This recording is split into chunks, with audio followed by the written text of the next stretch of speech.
Rappel sur les opérations de base. 4. Valeur, signe, complément d'un nombre. Avec la numération, nous avons vu les chiffres et la manière la plus courante de les organiser pour constituer les nombres. Il reste cependant à préciser certains termes relatifs à ces nombres. 4.1. Valeur numérique absolue.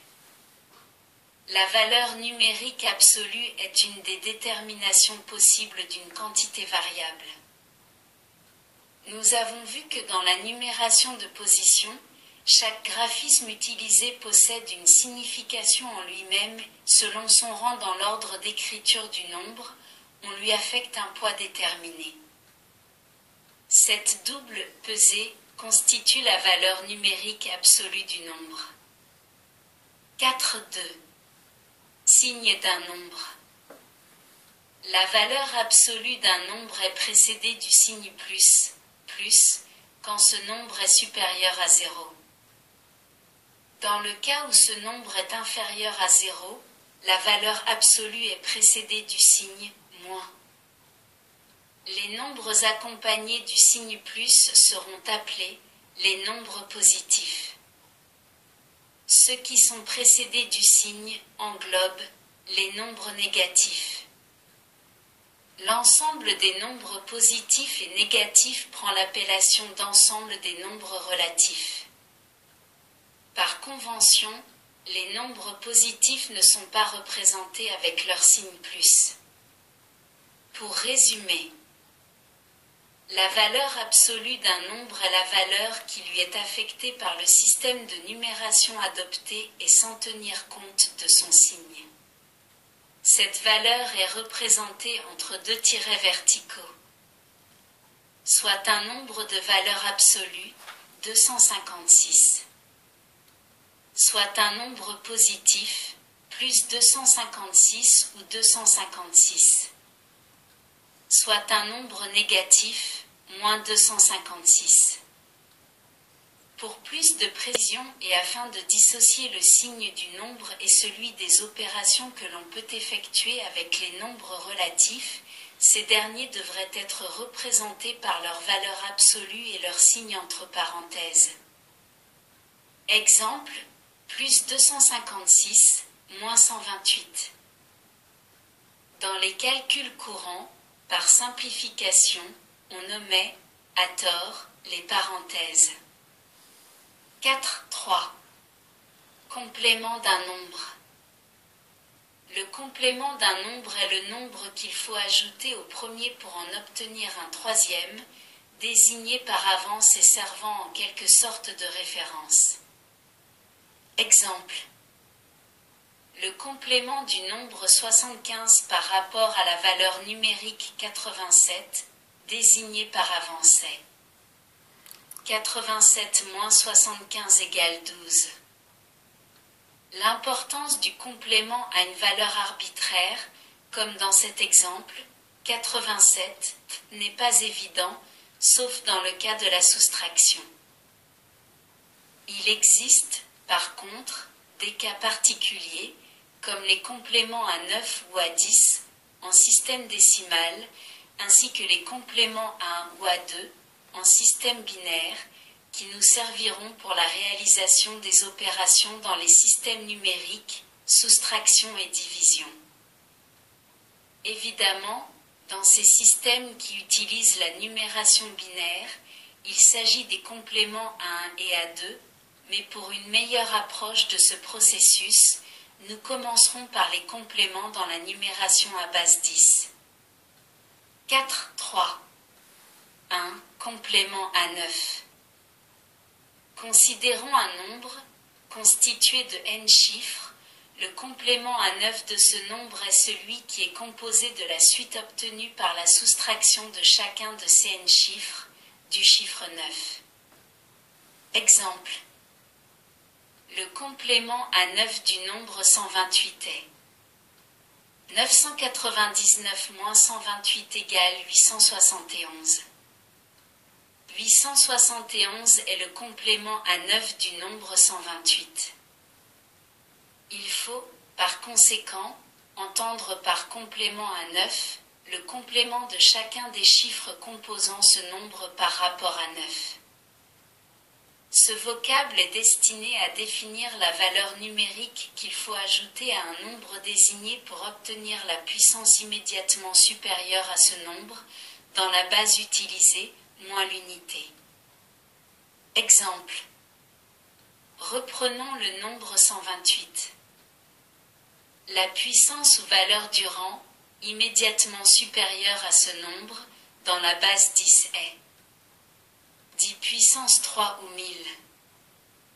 La puissance supérieure moins l'unité est 1000 moins 1 égale 999. Le complément à cette valeur est 999 moins 128 égale 871. Le complément à 9 présente la particularité suivante. La soustraction des deux termes, 999 et 128, n'engendre aucun emprunt ou retenue dans la colonne de poids supérieur. 4, 3. 2. Complément à 10. Là encore, il s'agit d'un vocable qui est destiné à définir la valeur numérique qu'il faut ajouter à un nombre désigné pour obtenir la puissance immédiatement supérieure à ce nombre, dans la base utilisée. Par conséquent, c'est le complément à 9 auquel on ajoute un. Exemple. Cherchons le complément à 10 du nombre 128. La puissance immédiatement supérieure est 1000, 10 puissance 3.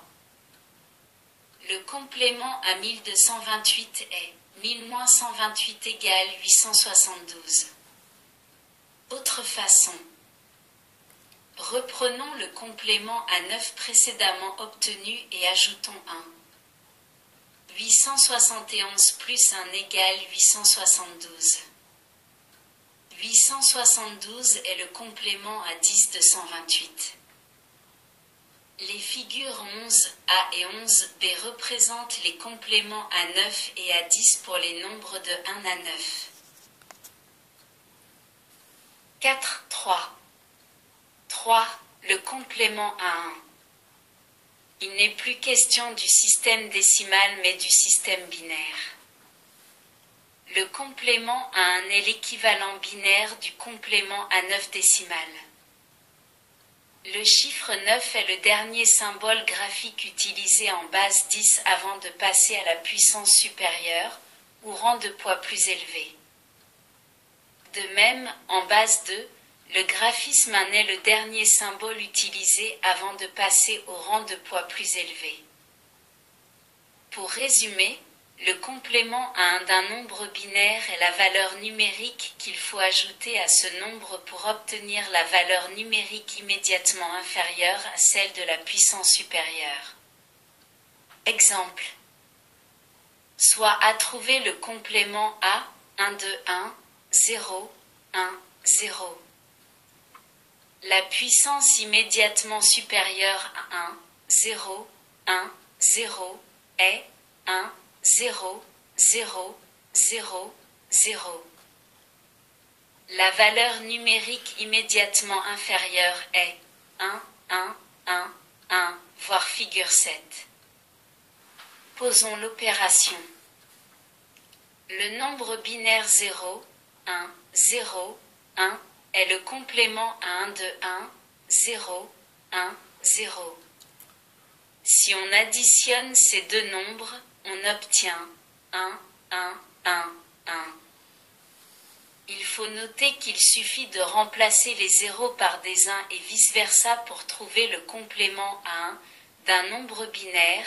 La procédure est donc très simple. 4, 3. 4, complément à 2, retour. C'est l'équivalent binaire du complément à 10 décimales que nous connaissons déjà. Puisqu'il s'agit de la valeur numérique qu'il faut ajouter à un nombre déterminé pour obtenir la valeur de la puissance immédiatement supérieure, on peut l'obtenir en prenant le complément à 1 et en lui ajoutant 1. Exemple. Soit à trouver le complément à 2 de 1, 0, 1, 0. On peut aussi le trouver en soustrayant le nombre 1, 0, 1, 0 de la valeur numérique correspondant à la puissance immédiatement supérieure. Dans les systèmes numériques, c'est la façon précédente qui est utilisée car elle est plus facile à obtenir. Ce complément est appelé complément vrai. Une façon rapide de trouver le complément à 2 d'un nombre binaire consiste à énumérer ce nombre en partant de la droite, poids le plus faible, et tous les zéros rencontrés jusqu'au premier 1 sont transcrits ainsi que ce premier 1, sans changement. Ensuite, systématiquement, on inverse tous les symboles 0, devient 1, et 1 devient 0. Ce complément va nous servir à réaliser les opérations dans les systèmes numériques. 5. Rappel sur les opérations de base. Dans les explications qui concernent les compléments binaires à 1 et à 2, nous avons dû effectuer quelques opérations binaires sans que vous ayez été informés des règles qui les régissent. Ces règles font l'objet du présent chapitre et toujours par souci d'une meilleure approche, nous décrirons ces opérations en système décimal, puis en système binaire. Avant d'aborder ces opérations, il convient de rappeler les règles auxquelles obéissent les signes affectés aux opérations et aux valeurs numériques des nombres. Les opérations de base que l'on est amené à mettre en œuvre dans les systèmes numériques sont la somme ou addition et l'opération inverse qui est la différence ou soustraction. Le produit ou multiplication et l'opération inverse qui est le quotient ou division. L'élévation à une puissance nième et son opération inverse, l'extraction de la racine nième. Lorsque l'on écrit ces opérations qui portent sur des nombres, on doit les distinguer les unes des autres par des symboles conventionnels qui sont les suivants. La somme ou addition, plus. La différence ou soustraction, moins. Le produit ou multiplication, multiplié. Le quotient ou division, divisé. L'élévation de puissance, n puissance n. L'extraction de la racine, racine carrée de 4 égale 2 puisque 2 multiplié par 2 égale 4. Les signes des opérateurs somme et produit ne devront pas être confondus avec ceux employés fréquemment pour les opérations logiques correspondant à l'union et à l'intersection. On emploiera de préférence, pour les opérations logiques, les symboles suivants, pour l'union et pour l'intersection. Les nombres relatifs sont représentés par une valeur numérique absolue associée à un signe positif, plus ou négatif, moins, selon qu'ils sont plus grands ou moins grands que 0. Ce signe relatif, lié à cette valeur absolue, pour ne pas être confondu avec le signe de l'opérateur, est placé, ainsi que la valeur absolue, entre deux parenthèses. Le signe de l'opérateur, placé devant ces parenthèses, peut, selon l'opération, modifier le signe relatif attribué à la valeur numérique absolue de la façon suivante. Si les parenthèses sont précédées du signe de la somme, plus, le signe de la valeur absolue contenue entre ces parenthèses n'est pas modifié. Exemple. Si les parenthèses sont précédées du signe de la différence, moins, le signe de la valeur absolue contenue entre ces parenthèses doit être changé. Exemple. Plus 70, moins, plus 30, égale 70 moins 30, égale 40 ou plus 40.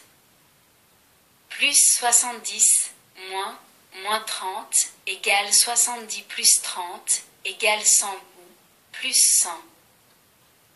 Dans le cas du produit de deux nombres relatifs, la valeur absolue du résultat est positive, plus si les deux nombres sont de même signe. Exemple. Plus 5 multiplié par plus 5 égale plus 25. Moins 5 multiplié par moins 5 égale plus 25. La valeur absolue du produit de deux nombres relatifs est négative si ces deux nombres sont de signe contraire. Exemple. Plus 12 multiplié par moins 3 égale moins 36. La valeur absolue du quotient de deux nombres relatifs est positive si les deux nombres sont de même signe. Exemple.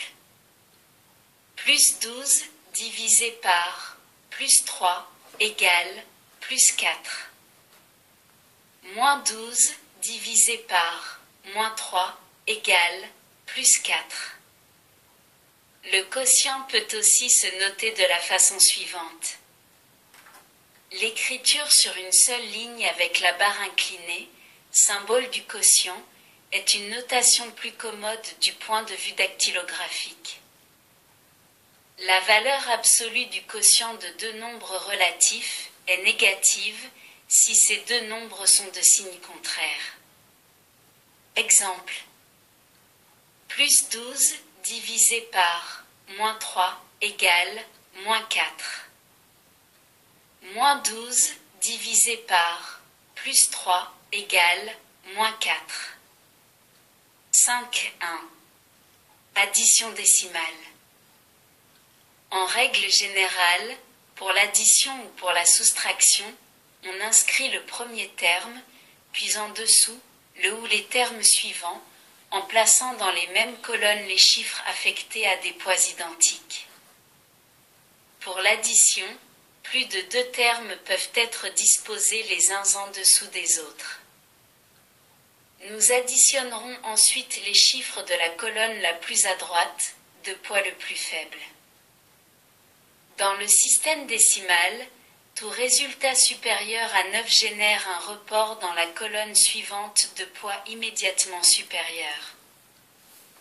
On additionne ensuite les chiffres alignés dans la seconde colonne, plus le report s'il existe et ainsi de suite jusqu'à la dernière colonne occupée.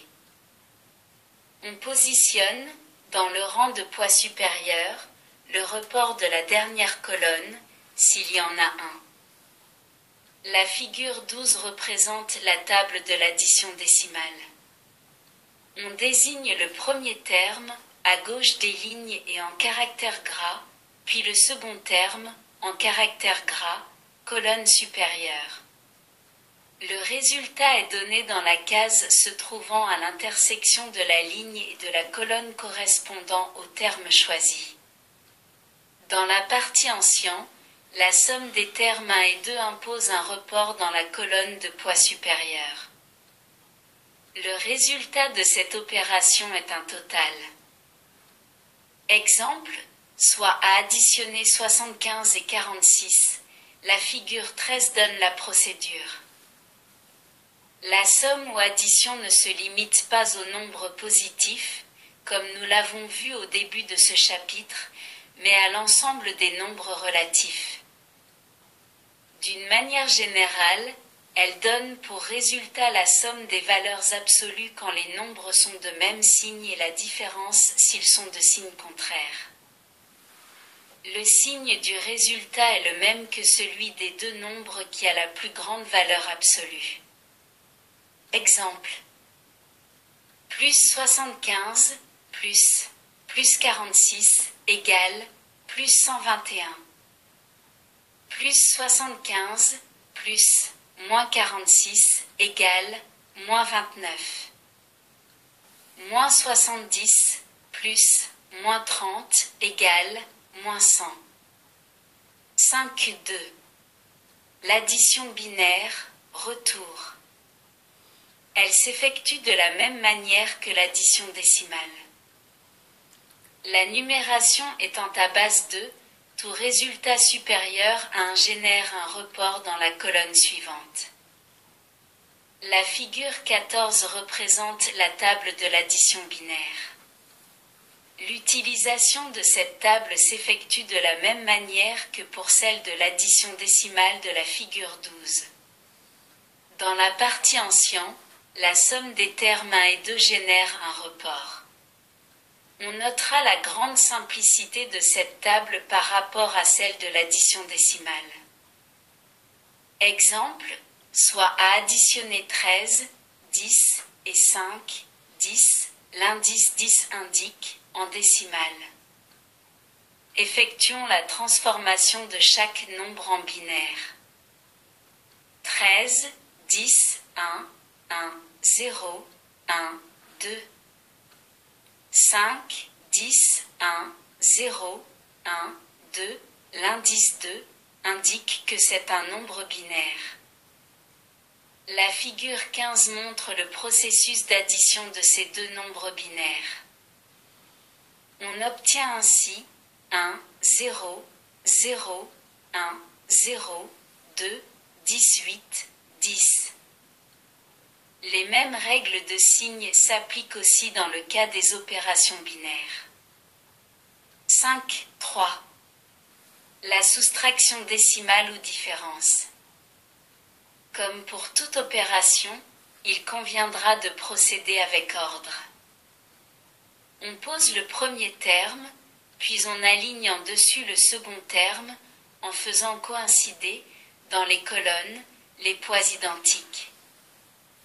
On commence la soustraction par la colonne la plus à droite, de poids le plus faible, en prenant comme résultat le complément au chiffre soustrait du chiffre soustracteur. Le chiffre soustrait est celui qui fait partie du nombre soustrait, ce dernier correspond au premier terme. Le chiffre soustracteur est celui qui fait partie du nombre soustracteur, ce dernier correspond au second terme. Si le chiffre soustrait a une valeur numérique inférieure à celle du chiffre soustracteur, il y a génération d'un emprunt dans la colonne de poids immédiatement supérieure, que l'on reporte sous forme de retenue dans cette même colonne, en retranchant cette retenue au chiffre soustrait. La figure 16 indique la table de soustraction décimale. Dans la partie ancien, le terme soustrait ayant une valeur numérique inférieure à celle du terme soustracteur, l'opération génère un emprunt dans la colonne de poids plus élevé. Le résultat de cette opération est une différence. Exemple, soit à soustraire 46 de 75. La figure 17 montre le processus de cette soustraction en décimale. En commençant par la colonne de poids le plus faible, on constate, dans cet exemple, que l'on ne peut retrancher un nombre plus grand d'un nombre plus faible. On va devoir pratiquer un emprunt dans la colonne immédiatement supérieure. Ainsi, nous pouvons réaliser la soustraction. Le nombre soustrait n'est plus 5, mais 10 plus 5 soit 15, auquel nous pouvons retrancher 6. La différence est 9. Cet emprunt d'une unité dans la colonne des dizaines, il faut à présent le retrancher dans cette même colonne, sans quoi le nombre soustrait, 75, verrait sa valeur numérique modifiée, elle deviendrait égale à 85. Une fois cette retenue effectuée, la soustraction peut continuer jusqu'à la dernière colonne occupée. Le résultat ou différence est le complément du nombre soustracteur par rapport au nombre soustrait. Si on additionne le résultat et le nombre soustracteur, on retrouve le nombre soustrait. Dans le cas où le nombre soustrait a une valeur numérique plus élevée ou égale au nombre soustracteur, l'opération est possible et le résultat est positif ou nul. Dans le cas où le nombre soustrait a une valeur numérique inférieure, pour effectuer l'opération, on utilise un artifice. Il en existe plusieurs, Le plus simple consiste à inverser les termes. Le nombre soustrait devient soustracteur. Le soustracteur devient le nombre soustrait. Quand on effectue cette inversion, on affecte à la valeur numérique du résultat le signe négatif, moins. Ceci est une méthode rapide et pratique, car on peut utiliser aussi l'emprunt dans la colonne immédiatement supérieure. Dans ce cas, on obtient le complément à 100 du résultat. On peut aussi procéder par addition du complément du nombre soustracteur au nombre soustrait comme nous le verrons dans le chapitre consacré aux opérations dans les machines numériques. Le terme machine est utilisé ici pour désigner un système travaillant avec des signaux numériques.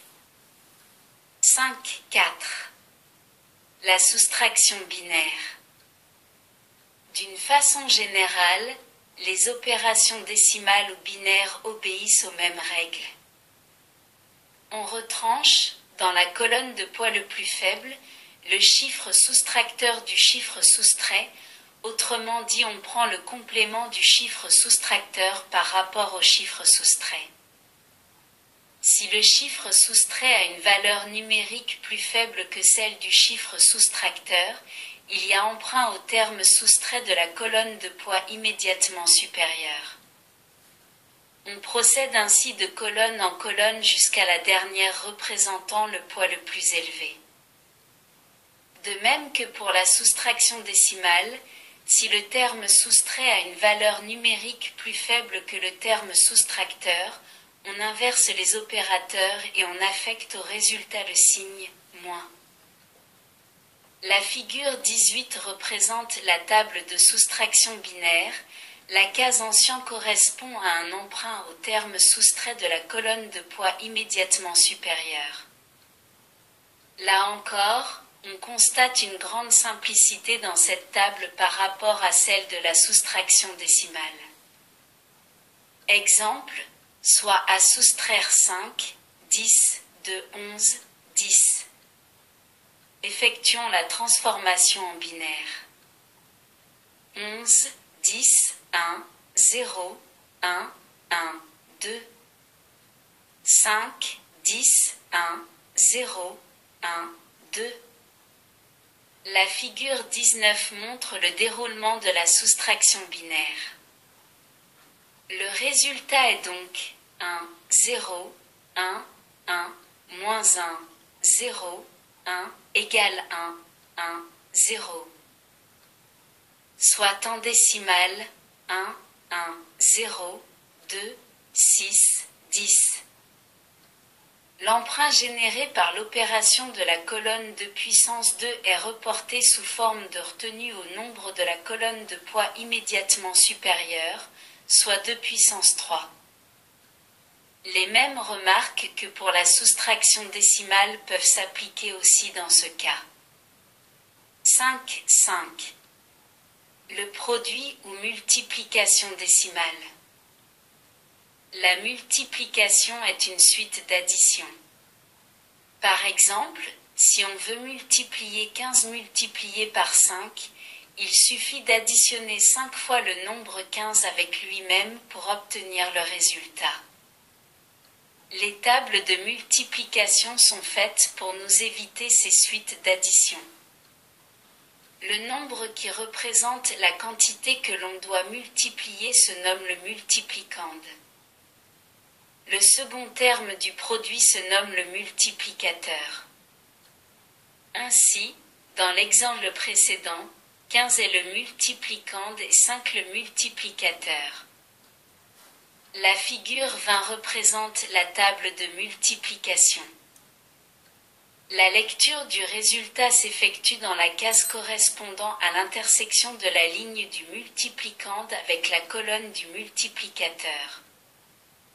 La partie ancien génère un report qui devra être ajouté au produit suivant. Pour effectuer cette opération, on calcule le produit du chiffre occupant le rang le moins élevé du multiplicateur avec chacun des chiffres affectés aux différents poids du multiplicande, en commençant par le poids le plus faible. Lorsque l'un de ces produits génère un report, celui-ci sera additionné au produit suivant. Quand ces produits sont effectués, ils constituent le premier résultat partiel.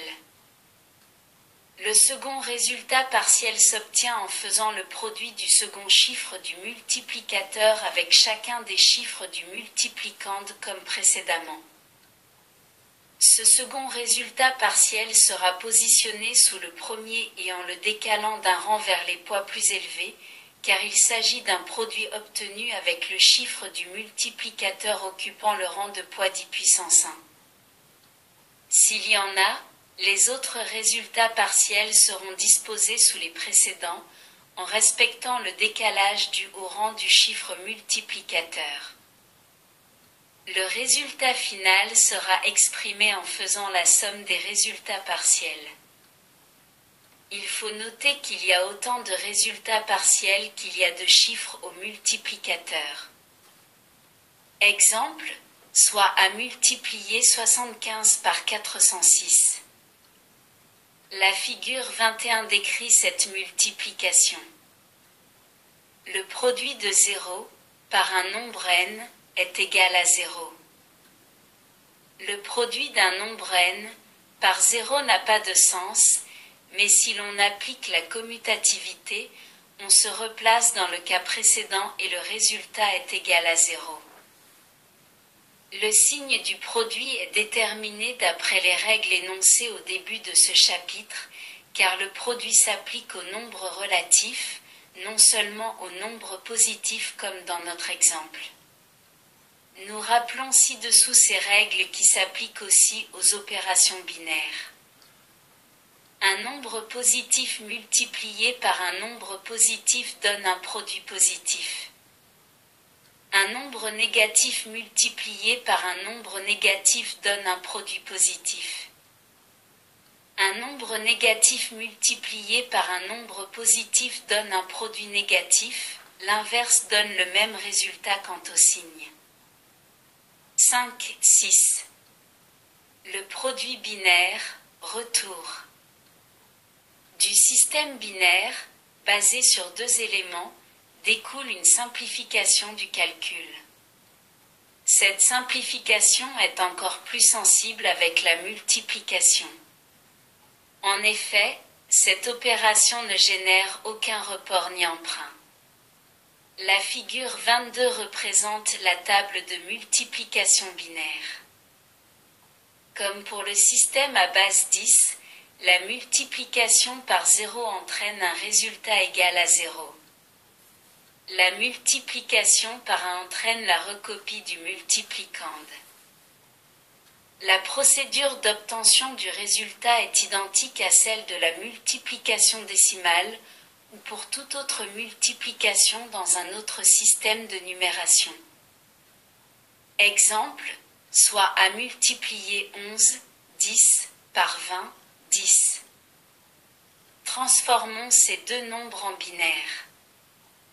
11, 10, 1, 0, 1, 1, 2.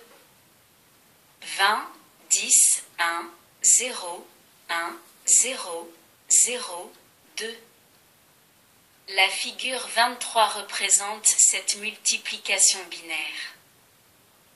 Le résultat de ce produit est donc 110 111 002, ce qui est équivalent au nombre décimal 22 010. 5, 7. La division ou quotient décimal. Le quotient, qui est l'opération inverse du produit, est par conséquent une suite de différences ou soustractions, le produit étant une suite d'additions. Les règles de signes énoncées au début du chapitre s'appliquent au quotient décimal ou binaire. Le quotient est composé d'un nombre à diviser, que l'on nomme le dividende, d'un nombre diviseur, que l'on nomme diviseur. Le nombre de fois que l'on peut soustraire le diviseur du dividende, jusqu'à ce que cela ne soit plus possible, nous donne le quotient. Si la dernière soustraction indique un résultat nul, le quotient est dit entier ou exact. Si au contraire, il y a un reste, le quotient est d'y approcher. Exemple, soit à diviser 75 par 15. La figure 24 expose une méthode possible. Nous pouvons soustraire 5 fois le nombre 15 du nombre 75, par suite, le quotient est 5 et puisque le dernier résultat est nul, le quotient est entier. La multiplication du quotient par le diviseur, ajoutée au reste s'il existe, redonne le dividende. La procédure d'obtention du résultat, dans la pratique, ne s'effectue pas selon cette méthode de soustraction successive qui est trop longue. De ce fait, cette opération est un peu plus délicate que les autres. On commence par chercher combien de fois le diviseur est contenu entièrement dans le nombre constitué par le ou les chiffres occupant les rangs de poids les plus élevés du dividende.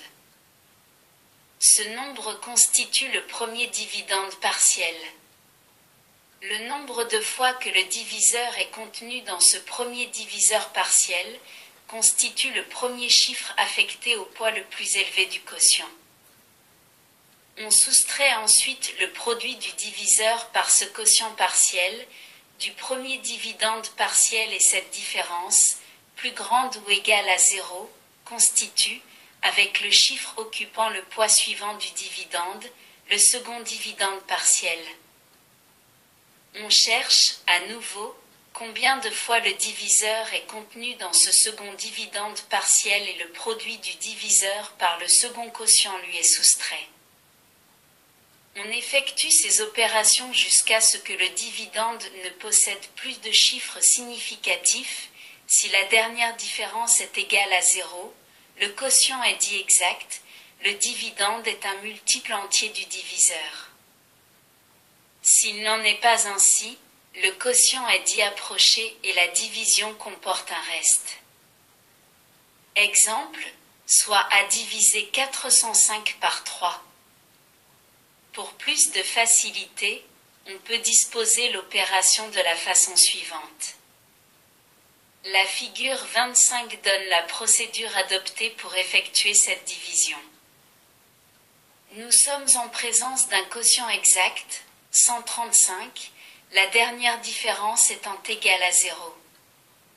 Le nombre 405 est un multiple de 3.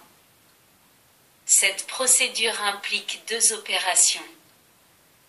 La multiplication, la soustraction.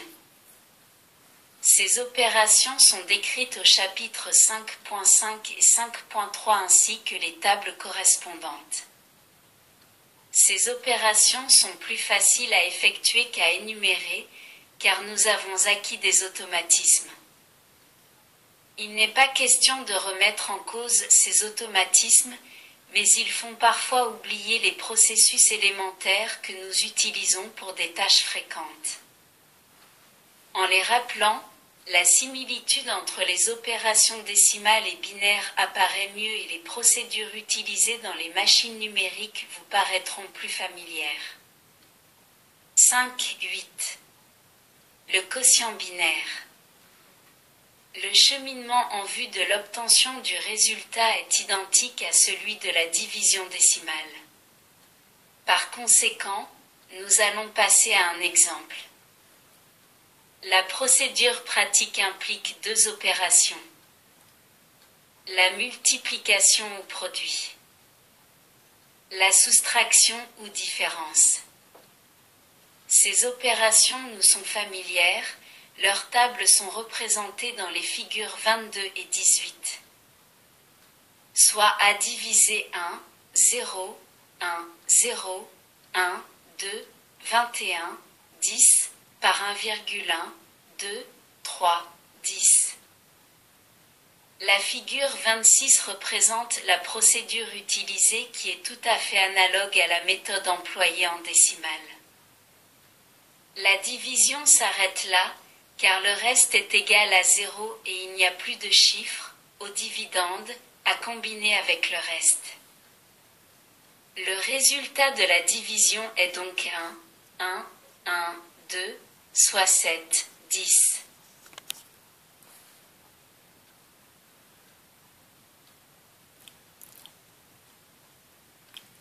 Merci de votre écoute. À bientôt.